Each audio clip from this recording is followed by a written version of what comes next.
Oy, kuya.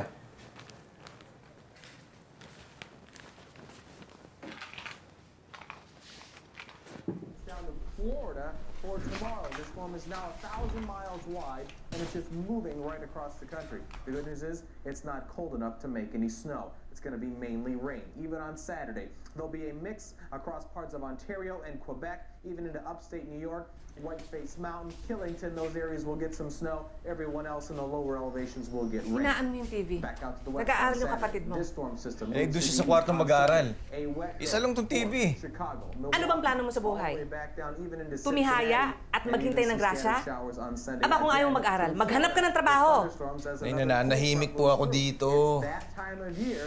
It's spring. The warm air is trying to get to the north. Ano ka ba talagang tao ka, ha? Hold it back. Nay, huwag ka naman high blood. Kahit naman malakas yung TV, nakakapag-concentrate pa rin ako. Kaya mo na si Kuya. Hayaan? Eh, paano ko hahayaan yung kapatid mo? Hahayaan ko siyang maging batugan habang buhay. Nay, hindi naman ganun si Kuya. Mabuti pa magpahinga ka na. Sige, ganito na lang. Ako na maghahanda ng hapunan natin para makatulog ka na, ha? Mabuti pa yung kapatid mo. Di ka gumaya sa kapatid mo, ha? Sige na. Steven, that's all I have time for. That's all I have for you. So back to you. It's an awful lot, Trevor. We're grateful Sige for na, it. kuya. Thanks very much, Balik ka na. Jeff Myers Okay lang. with the desk. Now, just recapping the stories we've been following now. The 2.5-year-old murder case involving the death of Dr. Bernard Barnett.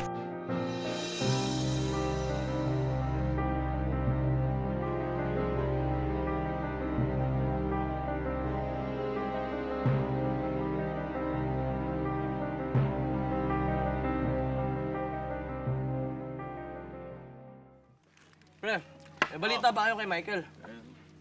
Tinetext ko, hindi naman nagre-reply sa akin eh. Baka busy lang yun sa babae. O kaya, nakalimot na talaga.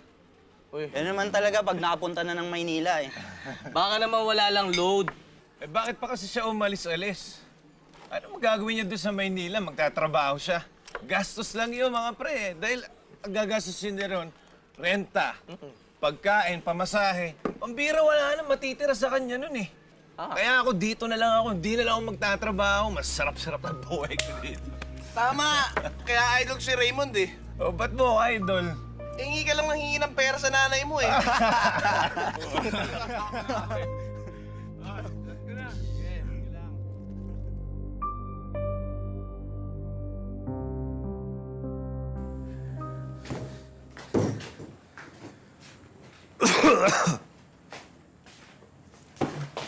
Gutom ako.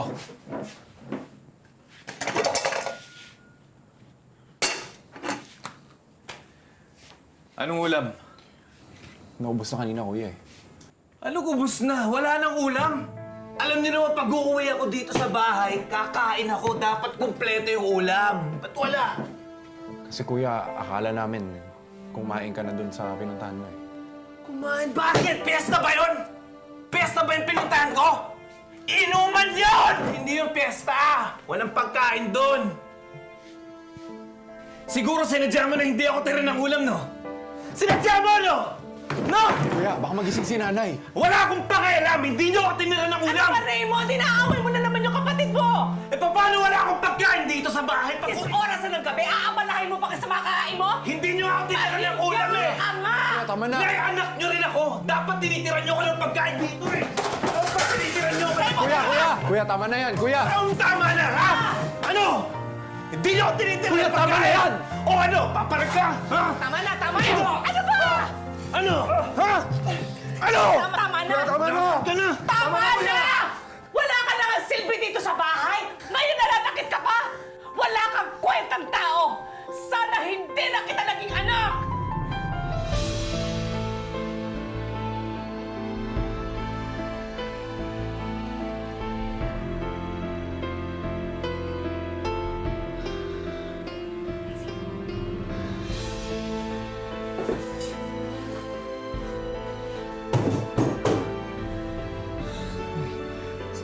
Okay lang, Nay. Okay lang. Ikaw.